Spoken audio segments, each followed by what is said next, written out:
Дастан Арсбекович, айрым шаарларда жана аймактарда өзгөчө абал киргизүү жөнүндө президент буйрукка кол койду. Эми Жогорку Кеңеш карагалы атат. Мунун себеби эмне болду? Негизи 22 март күнү өкмөттүн өзүнүн иши менен жалпы Кыргызстан аймагында өзгөчө кырдаал киргизилген. Бирок кырдаалга байланыштуу дагы алдын ала иштерди биз эске алып, ошол адамдан адамга дагы ушул эпидемия, вирус жукпасын, ошону дагы бекем кармаш үчүн Кыргыз Республикасында конституциялык мыйзам бар, өзгөчө абал деген. Ошонун негизинде мына бүгүн президент Сооронбай Шарипович указын чыгарды. Бул Бишкек шаарын, Жалал Абад шаары, Сузак району, Ош шаары, Кара Суу району, Ноокат району аймактарында өзгөчө абалды киргизүү боюнча. Эми экөөнүн айырмасы бул өзгөчө абал конституциялык мыйзам менен бекитилген. Мунун иштеши режими өзгөчө кырдаалга караганда абдан чоң айырмасы бар. Демек, бул өзгөчө абал иштеп баштаганда бул аймактарда бардык адамдар ошол мыйзамга баш ийишибиз керек. Ошол аймактагы бардык эрежелерди туура сакташыбыз керек. Муну контролду алуу үчүн ошол аймактарга атайын коменданттар дайындалат. Ошолордун буйругу менен бул иш жүрөт.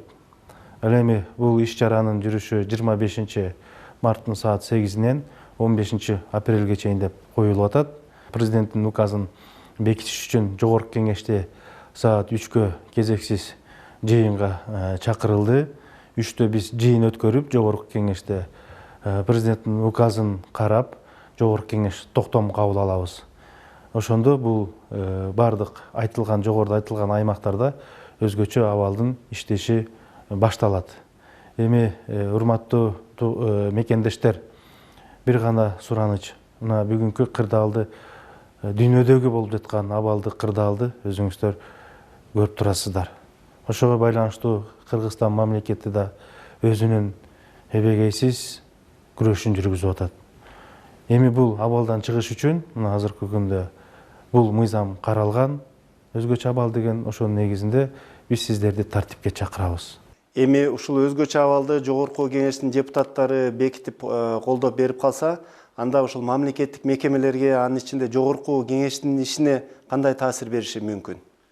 Өзгөчө абал киргенден кийин Жогорку Кеңеш өзүнүн режиминде жумушун алып барат. Депутаттар толук түрдө жумуштун үстүндө болот. Бирок күнүмдүк жумасына 2 жолу өтүп аткан жыйындарды биз бүгүн чечебиз. Аны убактылуу токтотуп турабыз деген ойдомун. Эгерде ушундай керектүү, кажеттүү болуп турган учурда кезексиз жыйын өткөрүүгө биз дайыма дайын экенибизди билгизебиз. Ошондуктан мен ойлойм, бул тараптан эч кандай бир маселе чыкпайт. Башка мамлекеттик мекемелердин ишине кандайдыр чектөөлөр кириши ыктымалбы? Албетте, мамлекеттик ишканалардын өзүнүн режимине өтсө да болот. Мындайча айтканда, күзөт кызматтарын орноштуруп, ошонун негизинде иш алып барса деген мен ойду айткым келет. Ал эми мамлекеттик эмес, жеке менчик ишканалар болсо, колдон келсе алыскы аралыкта иштөөгө, дистанциондуу аралык иштөөгө өтсө деген сунуштар айтылып атат. Өзгөчө абал кирген жерлерде да сааты өзү бекитилет.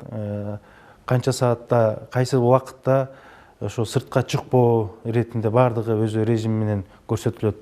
Бирок жашоо, турмуш жүрө берет. Мисалы, Бишкек шаарында өзгөчө абал киргенден кийин шаардан чыгууга жана шаарга кирүүгө тыюу салынат. Мына ушул эрежелерди сактасак, Ош шаарына кирүү, Ош шаарында мисалы 25 марттан 15 апрелге чейин кирүү жана чыгууга тыюу салынат. Анткени ошол жердеги жашоо улана берет, ага эч кандай мындай коркунуч жок. Дүкөндөр, аптекалар, соода саттык дүкөндөрү бул толугу менен иштейт. Ага мамлекет толугу менен камсыз кылуу, ага жол ачып берүү бул мамлекеттин өзүнүн түздөн түз иши. Бирок бул иштер эч токтотулбай жүрөт.